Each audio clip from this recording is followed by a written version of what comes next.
जिस फील्ड में अपने कैरियर को बनाना चाहते हैं, उसका आज के समय के सबसे चमकता हुआ सितारा उनके सामने है, उनको गाइड करने के लिए।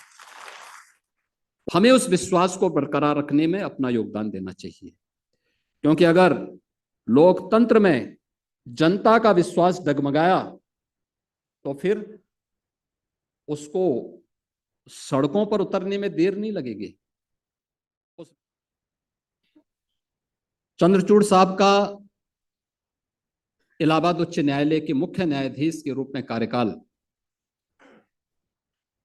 न्यायिक इतिहास में उत्तर प्रदेश वासियों के लिए एक स्मरणीय बना हुआ है। उन्होंने उस समय जो नजीर प्रस्तुत की न्यायिक क्षेत्र में, वो आज भी न केवल न्यायिक क्षेत्र से जुड़े हुए लोगों के लिए बल्कि एक कॉमन मैन के मन में भी एक नया विश्वास पैदा करता है। तो स्वाभाविक रूप से जब इस धर्म, ज्ञान और न्याय की त्रिवेणी के इस महासंगम में एक नई कड़ी जोड़नी थी, तो उस कड़ी का शुभारंभ किसके कर कमलों से हो, मैं इसके लिए विश्वविद्यालय, इस नवगठित विश्वविद्यालय के विजिटर जस्टिस मनोज मिश्रा जी को, विश्वविद्यालय के चांसलर और अपने इलाहाबाद उच्च न्यायालय के मुख्य न्यायाधीश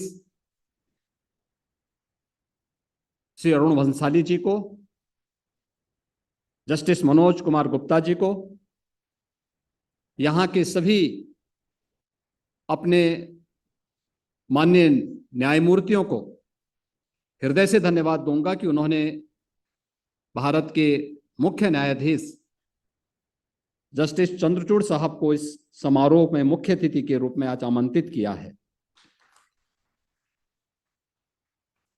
यह अवसर हमारे लिए महत्वपूर्ण इसलिए भी है, भारत गणतंत्र अपने अमृत महोत्सव वर्ष में प्रवेश किया है। याद करिए 26 जनवरी 1950 को भारत ने अपना संविधान लागू किया था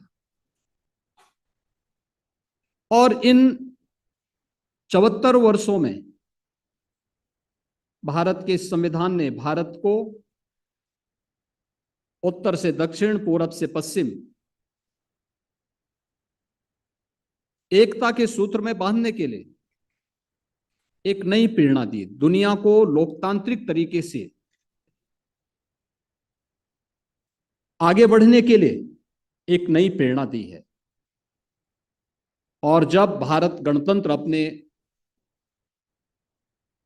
अमृत महोत्सव वर्ष में प्रवेश कर रहा हो, उन स्थितियों को स्मरणीय बनाने के लिए एक नई शुरुआत न्याय की इस नगरी में आज प्रारंभ होने जा रहा है।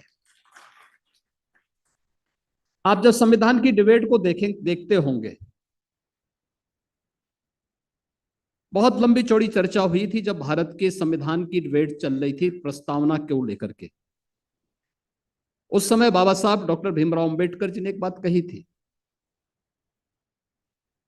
कि हमारी चुनौती संविधान के विस्तार को लेकर के और अंत को लेकर के नहीं है,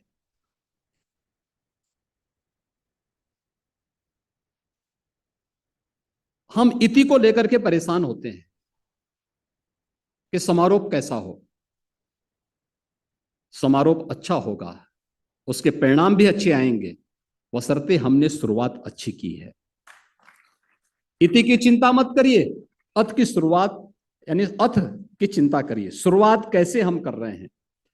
और ये शुरुआत अच्छी हुई है, और वह भी भारत के संविधान निर्माण समिति के अध्यक्ष डॉक्टर राजेंद्र प्रसाद जी के नाम पर, जो भारत गणतंत्र के पहले राष्ट्रपति भी बने थे, उनके नाम पर बनने वाले इस विश्वविद्यालय का शुभारंभ आज भारत के मुख्य न्यायाधीश माननीय चंद्रचूड़ साहब के कर कमलों से प्रारंभ होने जा रहा है।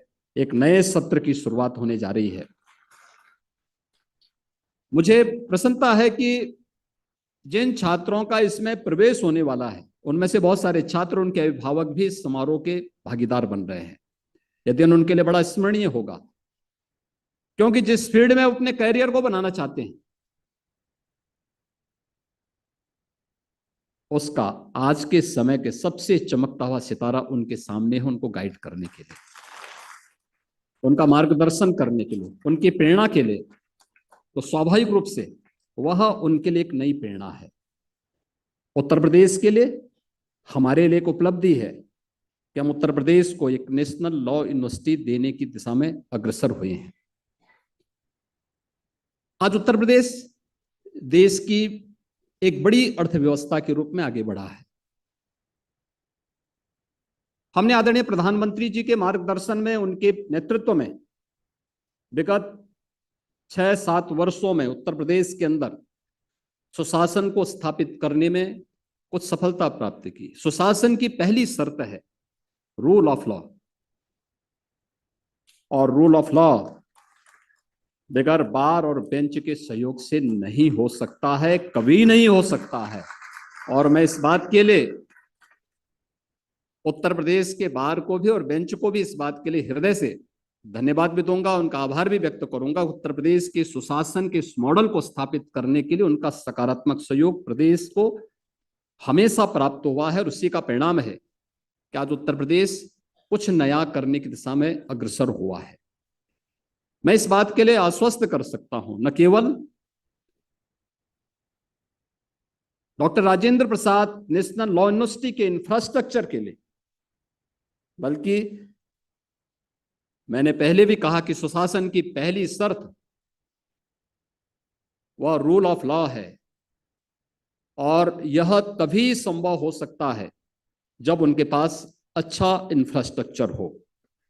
राज्य सरकार इस दिशा में किसी भी प्रकार की कोई कोताही नहीं बरतेगी, और मेरे पास जब भी न्यायिक क्षेत्र से जुड़े हुए कोई भी इस प्रकार के प्रस्ताव आते हैं, हम अपने अधिकारियों से भी कहते हैं कि देखो, एक कॉमन मैन का विश्वास न्यायिक जगत से बना है, हमें उस विश्वास को बरकरार रखने में अपना योगदान देना चाहिए।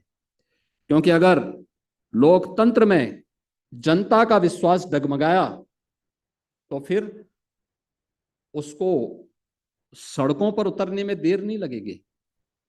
उस विश्वास को बनाए रखने के लिए आवश्यक है कि हमें भारत के लोकतंत्र के इन स्तंभों को और मजबूती प्रदान करनी चाहिए। जितना अच्छा हो सकता है उतना अच्छी और उतना सकारात्मक सहयोग हमें करना चाहिए।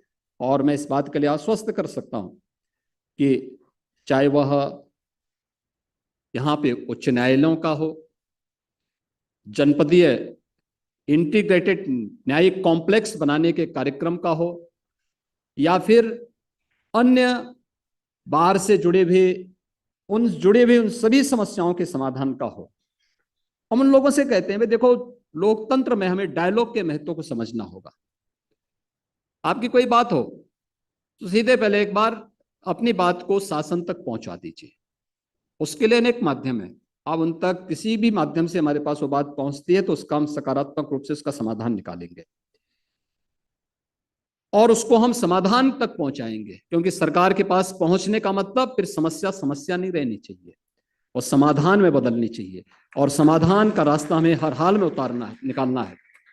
और समाधान के उस मार्ग को निकालने के लिए सरकार जब आगे बढ़ती है तो अवश्य उसका कोई निष्कर्ष भी अवश्य निकलता है। और मुझे प्रसन्नता है कि आज उत्तर प्रदेश उस दिशा में आगे बढ़ा है। आज का यह अवसर उत्तर प्रदेश वासियों के लिए भी और प्रयागराज वासियों के लिए भी अत्यंत महत्वपूर्ण है। प्रयागराज वासियों के लिए इसलिए भी क्योंकि चंद्रचूड़ साहब का एक लंबा समय यहाँ पर मुख्य न्यायाधीश के रूप में इलाहाबाद उच्च न्यायालय में व्यतीत हुआ। उनकी स्मृतियां यहाँ से जुड़ी हुई और इलाहाबाद वासियों की स्मृतियां भी उनके साथ जुड़ी हुई है।